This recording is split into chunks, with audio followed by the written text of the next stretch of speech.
सीताराम बंधु आपण को अनेक अनेक स्वागत जनाऊँगी आपणकर चैनल विश्वजीत चैनल तरफ ये मोर प्रिय भगवत श्रोता बंधुगण आसतु आज पुणी एक छोट प्रयास आरंभ करवा गोस्वामी तुलसीदास श्रीरामचंद्र मानस।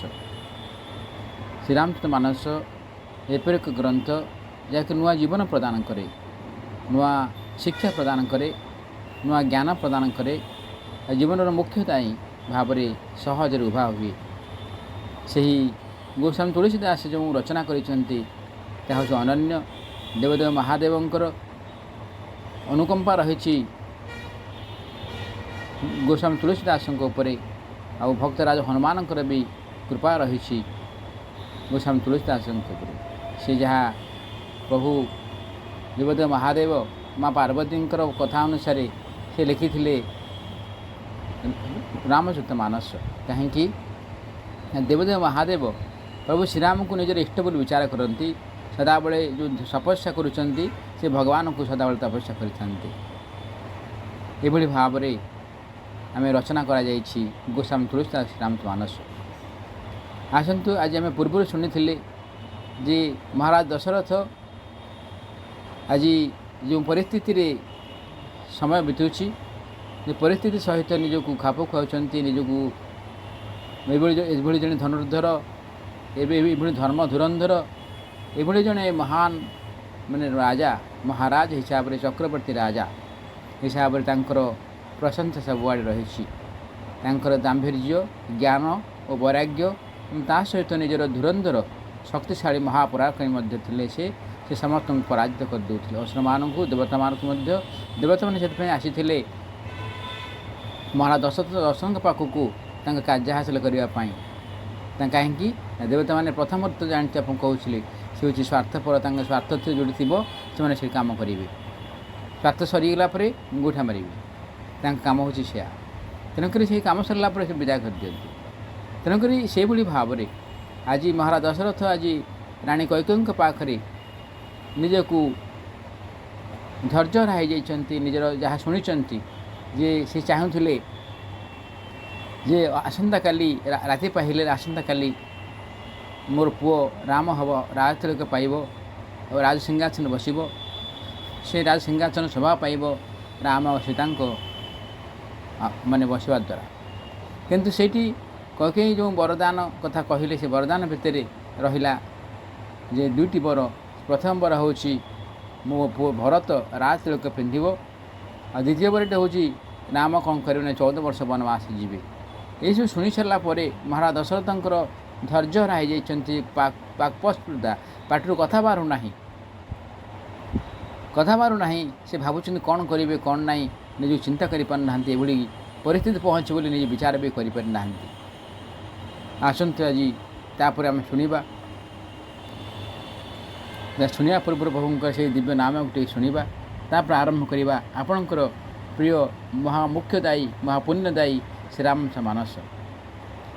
सीताराम सीताराम सीताराम कहिए जहीं विधि रखे राम तहीं विधि रहिए। सीताराम सीताराम सीताराम कहिए जहीं विधि रखे राम तहीं विधि रहिए। मुख में राम हो राम सेवा हाथ में, मुख में राम हो राम सेवा हाथ में। सीताराम सीताराम सीताराम कहिए जहीं विधि रखे राम तहीं विधि रहिए। जय सीताराम बंधु आपण मानक पुणी थे स्वागत जनाऊँगी आपणकर चैनल विश्वजीत चैनल तरफ। आपणकर ये सुंदर कथा आप सुंदर शुणुंट तेणुक आपण को ये अधम भगवान श्रीराम हिसाब से प्रणाम जनाऊँगी, भगवत प्रेम हिसाब से आपण चरण आबिंदे अनंत कर प्रणाम जनाऊँगी। तब देवदेव महादेव को प्रणाम जनाई, भक्तराज हनुमान को प्रणाम जनाई, प्रभु श्रीराम को प्रणाम जनाई, आद्य विघ्नराज विघ्नेश गणपति को प्रणाम जनाऊँ। आसत आज शुणा तापर कौन अच्छी महाराज दशरथ कि निजक प्रस्तुत करुँच निजक से समय सहित निज खाप खुआपाई कि भाव में विचार करुँच। आसत शुणा धर्म धुरंधर धीर धरी नयन उघार राय शिरु धुनि लिन्नि उषास अशी मारेशी मुहि कुठाय। अर्थात धर्म धुरंधर ରାଜା ଦଶରଥ ଧୈର୍ଯ୍ୟ ଧରି ଆଖି ଖୋଲିଲେ ଓ ମୁଣ୍ଡରେ ହାତ ଦେଇ ଦୀର୍ଘଶ୍ୱାସ ମାରି ମନେ ମନେ କହିଲେ, ଇଏ ଆଜି ମୋର ମର୍ମସ୍ଥାନରେ ଆଘାତ କରିଦେଲା। ଏପରି କଠିନ ପରିସ୍ଥିତି ଉତ୍ପନ୍ନ କରିଦେଲା ଯେ ଏଥିରୁ ତ୍ରାହି ପାଇବା କଷ୍ଟକର। ଯେଭଳି ଭାବରେ ରାଣୀ କୈକେୟୀ ମହାରାଜ ଦଶରଥଙ୍କୁ କଥା କହିଛନ୍ତି, ସେ କହୁଛନ୍ତି ଏଭଳି ଭାବରେ ଯେଉଁ ମର୍ମସ୍ଥାନରେ ଆଘାତ କଲା, ଯାହାଫଳରେ କି ଏଭଳି କଠିନ ପରିସ୍ଥିତି ଆମେ ଉତ୍ପନ୍ନ ହୋଇଗଲା, ତେଣୁ ଆମେ ତ୍ରାହି ପାଇବା କଷ୍ଟକର।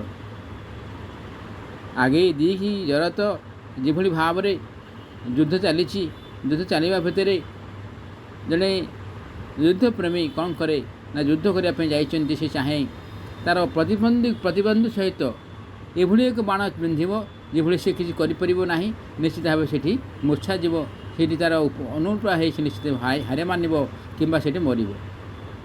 ଏଭଳି ଭାବରେ ଆଜି ରାଣୀ କୈକେୟୀ କ'ଣ କରିଛନ୍ତି, ଏଭଳି ମର୍ମସ୍ଥାନରେ ଶିର ବିନ୍ଧିଛନ୍ତି, ଯେଉଁକି ରାଜା ଦଶରଥ ସେଥିରୁ ତ୍ରାହି ପାଇପାରିବେ ନାହିଁ ବୋଲି ବିଚାର କରୁଛନ୍ତି। ଆଗେଇ ଦେଖି ଚରତ ରିସ ଭାରି ମନୋହ ରୋଷ ତରବାରି ଉଘାରି ମୁଠି କୁବୁଦ୍ଧି ଧାର ନିଠୁର ଆଇ ଧରି କୁବରୀ ଶାନ ବନାଇ। ଅର୍ଥାତ୍ ପ୍ରଚଣ୍ଡ କ୍ରୋଧରେ ଜଳୁଥିବା କୈକେୟୀ ଦେଖାଯାଉଛନ୍ତି ଓ କ୍ରୋଧରୂପୀ କୋଷମୁକ୍ତ ତରବାରୀ ପରି। ଆମେ ଦେଖିଲେ ଯେ କୈକେୟୀଙ୍କର ମାନେ ମାନସିକ ସ୍ଥିତି ଆପଣ ଦେଖନ୍ତୁ, ପ୍ରଚଣ୍ଡ କ୍ରୋଧ ଜଳୁଥିବା କୈକେୟୀ ଦେଖାଯାଉଛନ୍ତି ଆଉ କ୍ରୋଧରୂପୀ କୋଷମୁକ୍ତ ତରବାରୀ। ଯେଭଳି ଭାବରେ ସୈନ୍ୟ କ'ଣ କରେ ନା ଅଣ୍ଟା ପାଖରେ ସେ କ'ଣ କରେ ନା ତରବାରୀ ରଖିଥାଏ, କୋଷ ଭିତରେ ରଖିଥାଏ। କୋଷରୁ ତରବାରୀ ବାହାର କରିଦେଲା ପରେ କ'ଣ ହୁଏ ନା ସେ ଚାହେଁ ଯାହାକୁ ମାରିବି ନହେଲେ ତ ମରିବି, କିନ୍ତୁ ମାରିବା ପାଇଁ ଚାହେଁ। ସେଭଳି ଭାବରେ ଆଜି କୈକେୟୀଙ୍କର ମାନସିକ ସ୍ଥିତି।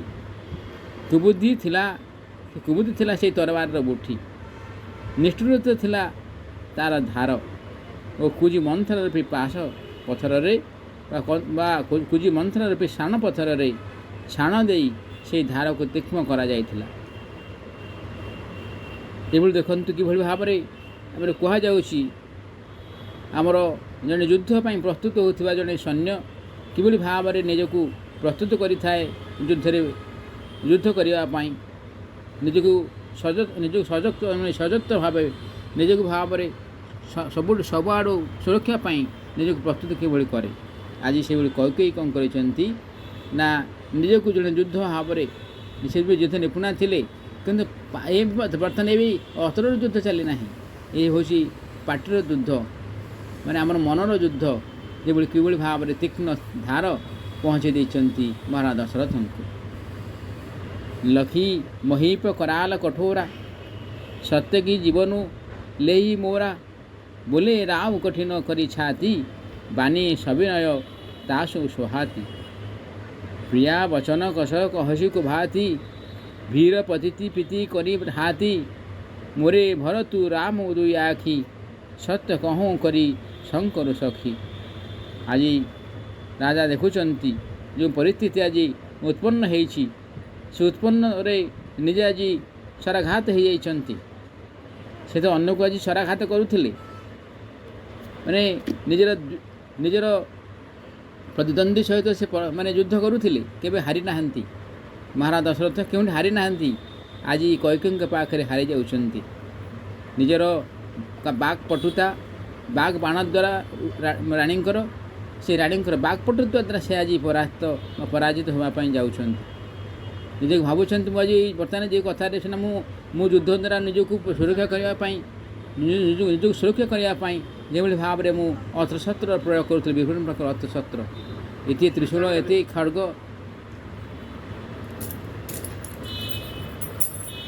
ଏତେ ଖଡ଼୍ଗ ସହିତ ତା ନିଜକୁ ମୁଁ ପ୍ରସ୍ତୁତ କରୁଥିଲି।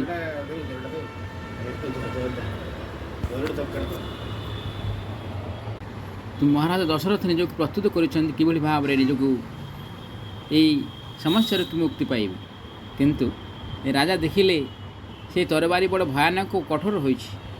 ସେ ଭାବିଲେ ସତେ କ'ଣ ଏହି ତରବାରୀ ମୋର ପ୍ରାଣ ନେଇଯିବ।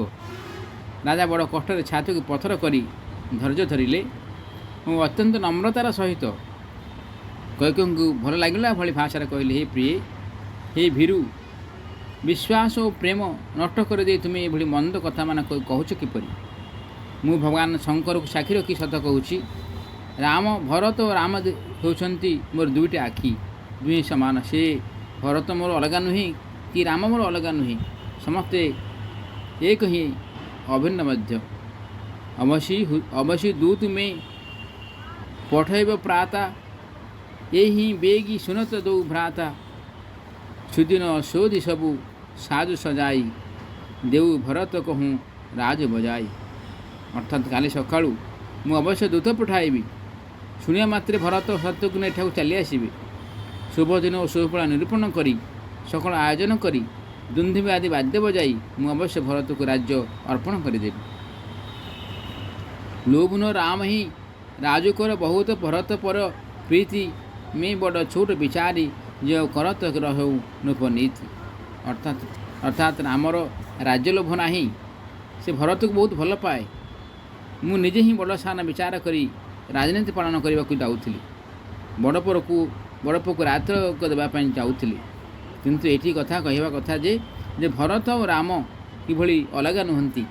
ରାମ ତ ଭରତଙ୍କୁ ଅତି ଭଲ ପାଏ, ତେଣୁକରି ମୁଁ ଆଜି ସିନା ବଡ଼ ସାନ ବିଚାର କରୁଥିଲି, କିନ୍ତୁ ମୁଁ ବଡ଼ ସାନ ବିଚାର କରିବା ଦରକାର ନାହିଁ।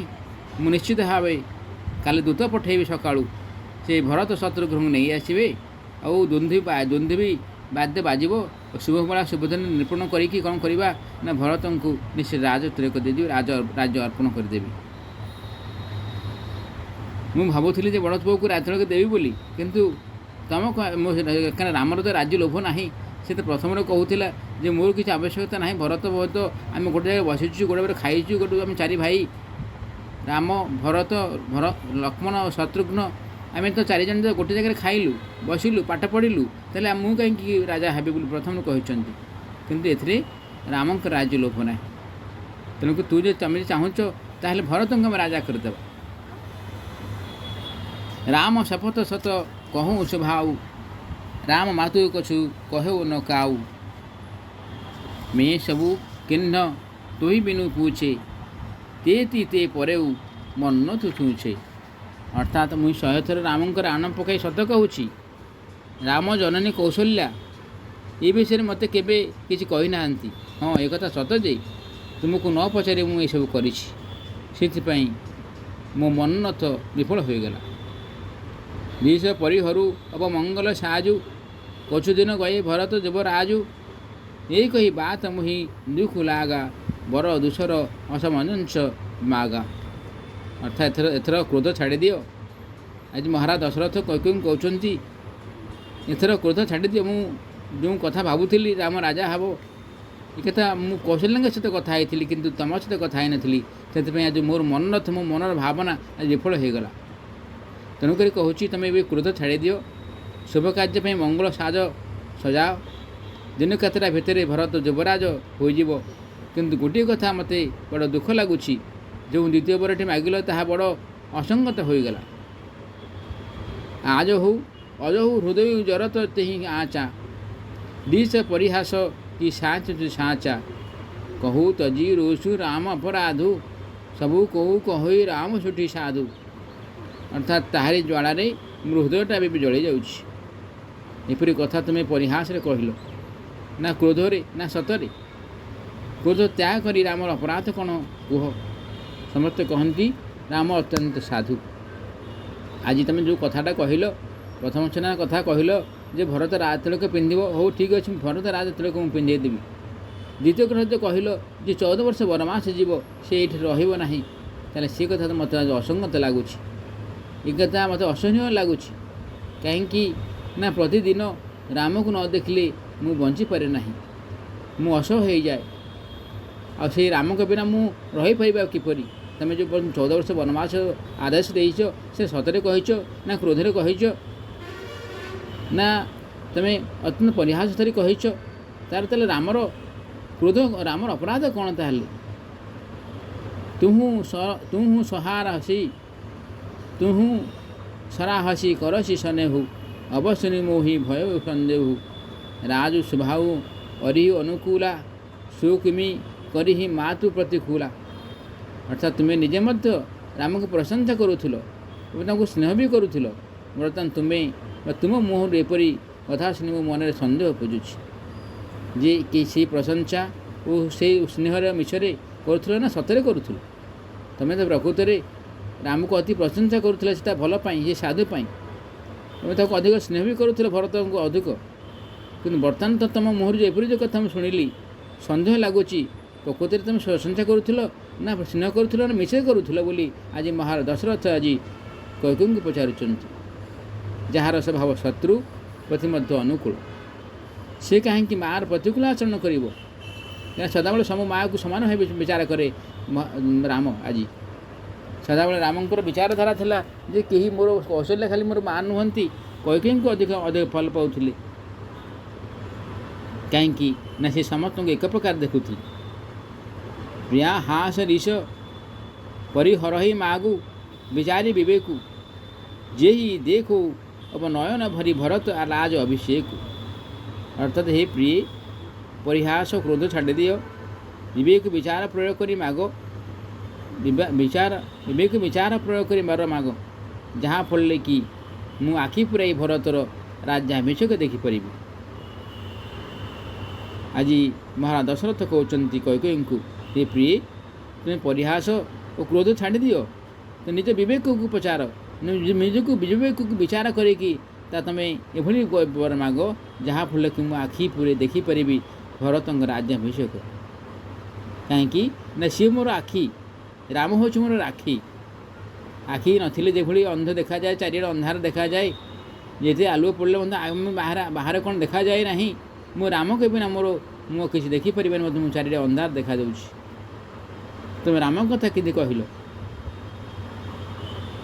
ଯିଏ ମୀନ ମରୁ ବାରି ବେହିନା, ମନି ବିନୁ ଫନେକୁ, ଯିଏ ଦୁଃଖ ଦିନା, କହୁ ସ୍ୱଭାବ ନ ଛଲୁ ମନ ମାହି, ଜୀବନୁ ମୋର ରାମ ବିନୁ ନାହିଁ। ଅର୍ଥାତ୍ ପାଣି ବିନା ହୁଏତ ମାଛ ବଞ୍ଚି ଯାଇପାରେ। ସେ କହୁଛନ୍ତି, ମହାରାଜ ଦଶରଥ କହୁଛନ୍ତି ପାଣି ବିନା ହୁଏତ ମାଛ କ'ଣ ବଞ୍ଚି ରହିପାରେ, ମଣି ବିନା ଦିନ ଦୁଃଖୀ ହୁଏତ ସାପ ବଞ୍ଚିପାରେ। ସେ କହୁଛନ୍ତି ଯେ ମାଛ ପାଣି ବିନା ରହିପାରେ, ବଞ୍ଚି ରହିପାରେ, ଆଉ ସାପ କ'ଣ କରେ, ମଣି ବିନା ମଧ୍ୟ ଦିନ ଦୁଃଖୀ ହୋଇକି ହୁଏତ ସାପ ବଞ୍ଚି ଯାଇପାରେ। କିନ୍ତୁ ମୁଁ ନିଶ୍ଚିତ ଓ ନିଷ୍କପଟ ଭାବରେ କହୁଛି, ରାମ ବିନା ମୋ ଜୀବନ ରହିବ ନାହିଁ। ସମୁଚି ଦେଖୁ ଝିଅ ପ୍ରିୟା ପବିନା, ଜୀବନୁ ରାମ ଦରସ ଅଧୀନା, ଜୀବନୁ ରାମ ଦରସ ଆଧୀନା, ଶୁନି ମୃଦୁ ବଚନ କୁମତି ଅଧି ଜରଇ, ମନହୁ ଅନଲ ଆହୁତି ଘୃତ ପରଇ। ଅର୍ଥାତ୍ ହେ ବୁଦ୍ଧିମତୀ ପ୍ରିୟ, ଏ କଥା ନିଶ୍ଚିତ ବୋଲି ଜାଣିନିଅ ଯେ ମୋ ଜୀବନ ଶ୍ରୀରାମଙ୍କ ଦର୍ଶନର ଅଧୀନ। ରାଜାଙ୍କ କୋମଳ ବଚନ ଶୁଣି ଦୁର୍ବୁଦ୍ଧି କୈକେୟୀ ଅଗ୍ନିରେ ଘୃତାହୁତିରେ ପଡ଼ିଗଲା ପରି ଜଳି ଉଠିଲେ। ଆଜି ମହାରାଜ ଦଶରଥ ନିଜ ମନକୁ ସଂଯତ କରି ନିଜ ମନର ଭାବକୁ କ୍ରୋଧ ଦୁଃଖରେ ନ ନେଇ ନିଜକୁ ଭଲ ଭାବରେ କହୁଛନ୍ତି କୈକେୟୀଙ୍କୁ, ରାଣୀ କୈକେୟୀଙ୍କୁ କହୁଛନ୍ତି। କୈକେୟୀଙ୍କ ଦେଖିଲେ ଯେ ମହାରାଜ ଦଶରଥ ଏଭଳି କୋମଳ ଭାବରେ କହୁଛନ୍ତି, କିନ୍ତୁ କୈକେୟୀ କ୍ରୋଧାଗ୍ନିରେ ଜଳି ଉଠୁଛି। କହଇ କରହୁ ଦିନ କୋଟି ଉପାୟା, ଇହା ନ ଲାଗେ ହିଁ ରାଉରି ମାୟା, ଦେହୁକୁ ଲେହୁ ଅଜସ୍ୱ କରି ନାହିଁ, ମୋହିନ ବହୁତ ପ୍ରପଞ୍ଚ ସହାୟ।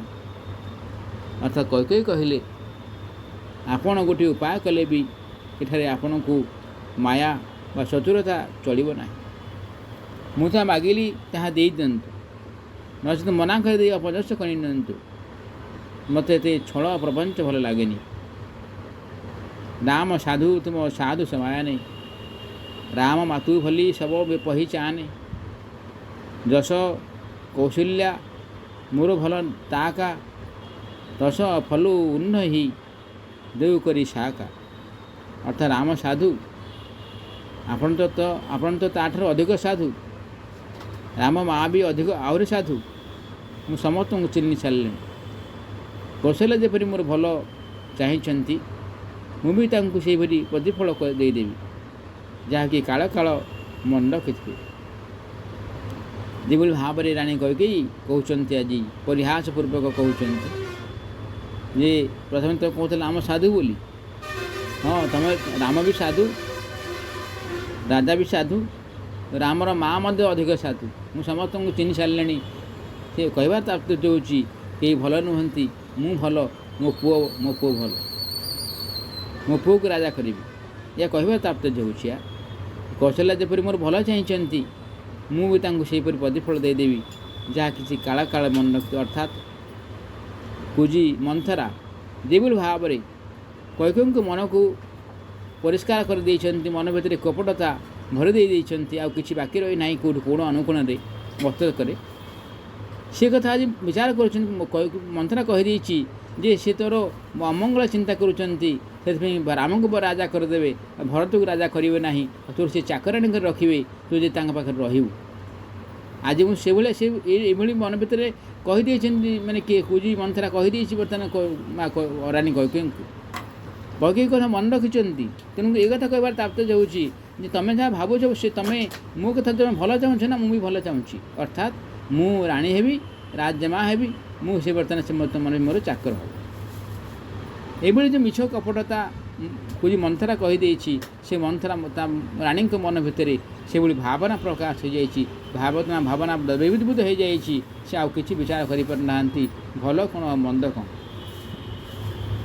କିଭଳି ଭାବରେ ସେ ବି ତ ସେ ତ ମା, ସିଏ ତ ପୁଅ, ରାମ ତ ପୁଅ, ସେ କି ଅଲଗା ନୁହନ୍ତି। ରାମ ଯେ ଭାବନ୍ତି ଯେ ସେ ମୋର କି ଅଲଗା ନୁହନ୍ତି, ସମସ୍ତେ ମୋର ମା। କୈକେୟୀ ବି ଭାବୁଥିଲେ ସେ ରାମ ମୋର ଅତି ପ୍ରିୟ। ଭରତକୁ ଦେଖୁଥିଲେ ବି ରାମକୁ ଅଧିକ ଦେଖୁଥିଲେ। କିନ୍ତୁ ଆଜି ବିଧିର ବିଧାନ ଅନୁସାରେ, ସମୟ ପରିସ୍ଥିତିର ତାଡ଼ନା ଅନୁସାରେ, ସମୟ ଚକ୍ରରେ ଆଜି ସମସ୍ତେ ଆଜି ବନ୍ଧା। ସମୟ ଚକ୍ର ଆଜି ଘୁରଉଛି, ସେ ଯେମିତି ଘୁରଉଛି ଆମେ ସେମିତି ଘୁରୁଛେ। ଆମେ ଭାବୁଛେ ଆମେ ଘୁରୁ ନାହୁଁ, ଆମକୁ ସେ ଘୁରଉଛନ୍ତି। ଆମେ ଯାହା ଚାହୁଁଛୁ ସେଇଟା ହେଉନାହିଁ। ଚକ୍ର ଯାହା ଚାହୁଁଛି, ସେ କାଳ ଯାହା ଚାହୁଁଛି, ସେ କାଳ ସେ କ'ଣ କରୁଛି ନା ସେଭଳି ସ୍ଥାନରେ ପହଞ୍ଚି ଦେଉଛି, ଯେଭଳି ସେ ତଳକୁ ପଳାଇଯିବ, ନହେଲେ ଉଚ୍ଚକୁ ଚାଲିଯିବ। ଏଇଭଳି ଆଜି ପରିସ୍ଥିତି ଆଜି ଉପୁଜିଛି ଅଯୋଧ୍ୟା ନଗର, ଅଯୋଧ୍ୟା ରାଜ ପରିଷଦ ଭିତରେ। ଆଜି ରାତି ପାଇନାହିଁ, ରାତି ଚାଲିଛି, ସକାଳ ପାଇବ। ସକାଳ ପାଇବା ପୂର୍ବରୁ ଆଜି ମହାରାଜ ଦଶରଥଙ୍କ ମନ ଭିତରେ କିଭଳି ଦ୍ୱନ୍ଦ୍ୱ, କିଭଳି ଭାବରେ ତାଡ଼ନା, କିଭଳି ଭାବରେ ଦୁଃଖ, ମନ ଭିତରେ ଭୟ ସଞ୍ଚାର। ଯେଉଁ ରାଜା ମହାରାଜା, ସେ ଚକ୍ରବର୍ତ୍ତୀ ରାଜା, ସେ ସାରା ଜଗତକୁ ସେ ଦ୍ରବୀଭୂତ ଜଗତକୁ ଆଜି ବିଜୟ ଲାଭ କରିଥିଲେ, ସେଥିରେ ବି ଦଶାନନ ବି ହାରିଯାଇଥିଲା। କିନ୍ତୁ ସେଇଠି ଆଜି ମହାରାଜ ଦଶରଥ ଆଜି ନିଜକୁ ଅସହାୟ ମନେ କରିଛନ୍ତି କୈକେୟୀଙ୍କ ପାଖରେ। ହୋତ ପ୍ରାତୁ ମୁନି ବେଶ ଧରି ଯୋ ନର ରାମ ବନ ଯାହି, ମୋର ମରଣୁ ରାଉର ଅଜସ ନୁଭ ସମୁ ଝିଅ ମନ ମାହି। ଅର୍ଥାତ୍ ରାତି ପାହୁ ପାହୁ ରାମ ଯଦି ମୁନିବେଶ ଧରି ବଣକୁ ଚାଲି ନ ଯାଆନ୍ତି, ତାହେଲେ ହେ ରାଜନ, ଏ କଥା ନିଶ୍ଚିତ ବୋଲି ଜାଣି ରଖନ୍ତୁ ଯେ ମୋର ମୃତ୍ୟୁ ସୁନିଶ୍ଚିତ ଏବଂ ଆପଣଙ୍କର ଅବଯଶ ମଧ୍ୟ ସୁନିଶ୍ଚିତ। ଏଠି ରାଣୀ କୈକେୟୀ କହୁଛନ୍ତି, ସକାଳ ପାହୁ ପାହୁ ରାଜା, ତୁମେ ସକାଳ ପାହୁ ପାହୁ ଯଦି ରାମ ଯଦି ବନବାସ ନ ଯିବ, ତାହେଲେ ମୋର ନିଶ୍ଚିତ ମୃତ୍ୟୁ ହେବ। ମୁଁ ମାନେ ମରିଯିବି। କହିବାର କଥା ହେଉଛି ମୁଁ ନିଶ୍ଚିତ ମରିବି, ଆଉ ଯେଉଁ ଅପଯଶ ହେବ ସେ ଅପଯଶ ଆପଣଙ୍କୁ ଲାଗିବ, ଏହା ସୁନିଶ୍ଚିତ। ଏହା କହୁଛନ୍ତି କୈକେୟୀ କହୁଛନ୍ତି ମହାରାଜ ଦଶରଥଙ୍କୁ। ଏ କଥା ଆଜି ଆମେ ଶୁଣୁଛେ। ଆସନ୍ତାକାଲି ଆମେ ଶୁଣିବା ସେ ସୁନ୍ଦର କଥା। ସୁନ୍ଦର ଭିତରେ ତ ସୁନ୍ଦର ଆମେ କହୁଛେ ପ୍ରଭୁ ଶ୍ରୀରାମଙ୍କର ଲୀଳା କ୍ରୀଡ଼ାର ଏକ ପରିଚୟ ମାତ୍ର, କିନ୍ତୁ ପ୍ରଭୁଙ୍କର ବିଚାରଧାରା, ସେ ଆସିଛନ୍ତି କେଉଁଥିପାଇଁ, ସେ କ'ଣ କରିବେ ସେ ଜାଣିଛନ୍ତି। କିନ୍ତୁ ପରିବାର ଭିତରେ କିଭଳି ଅଶାନ୍ତି, ଦୁଃଖ ଓ ତାଡ଼ନା ଭିତରେ ଯେ ଗତି ଚାଲିଛି, ଆମେ ଆସନ୍ତାକାଲି ଆମେ ଶୁଣିବା ଯେ ପ୍ରଭୁ ଶ୍ରୀରାମ ବନବାସ ଯିବେ ନା ରାଜ ସିଂହାସନ ବସିବେ, ସେ ରାଣୀ କୈକେୟୀଙ୍କର ମନର କଥା ରହିବ ନା ରାଜା ମହାରାଜ ଦଶରଥଙ୍କର ମନର କଥା ରହିବ। କାହିଁକି ଜୀବନର ପ୍ରାଣ ବୋଲି ଯାହା ଭାବନ୍ତି, ସେଇ ରାମ ହିଁ ତାଙ୍କ ମହାରାଜ ଦଶରଥଙ୍କର ଜୀବନର ପ୍ରାଣ। ସେ ହେଉଛି ଆଖି, ସେ ହେଉଛି ଅନ୍ଧ ଲଉଡ଼ି। ସେ ଯେତେବେଳେ ଅନ୍ଧରକୁ ଲଉଡ଼ି ଦିଆଯାଏ, କାଠି ଦିଆଯାଏ, ବାଟି ଦିଆଯାଏ, ସେ ବାଟି ଠକ୍ ଠକ୍ କରି ସେ ରାସ୍ତା ଚାଲିଯାଏ। ବାଟକୁ ଆମେ ବାହାର କରିଦେବା, ସେଥିରେ ଜାଣିପାରିବନି କୁଆଡ଼େ ଯାଉଛି, କ'ଣ କରୁଛି, କେଉଁଠି ଖାଲ, କେଉଁଠି ପଥର, କେଉଁଠି ପାହାଡ଼, କେଉଁଠି ପାଣି ରହିଲା, ସେ ଜାଣିପାରେ ନାହିଁ। ସେଭଳି ଆଜି ମହାରାଜ ଦଶରଥ ଆଜି ସବୁ ପରିସ୍ଥିତି ସେଭଳି। କାହିଁକି ନା ନିଜର ରାମ ସେ ହେଉଛି ମୋର ଆଖି, ସେ ଅନ୍ଧ ଲଉଡ଼ି, ଆଉ ରାମ ବିନା ମୁଁ ରହିପାରିବି ନାହିଁ ବୋଲି କହୁଛନ୍ତି। ଏଭଳି ପରିସ୍ଥିତି କାହିଁକି ଉପୁଜିଛି ଆମେ ଆସନ୍ତାକାଲି ଜାଣିବା ସୁନ୍ଦର କଥା। ରହୁଛି ବନ୍ଧୁ। ନମସ୍କାର। ଜୟ ସୀତାରାମ, ଜୟ ସୀତାରାମ, ଜୟ ସୀତାରାମ।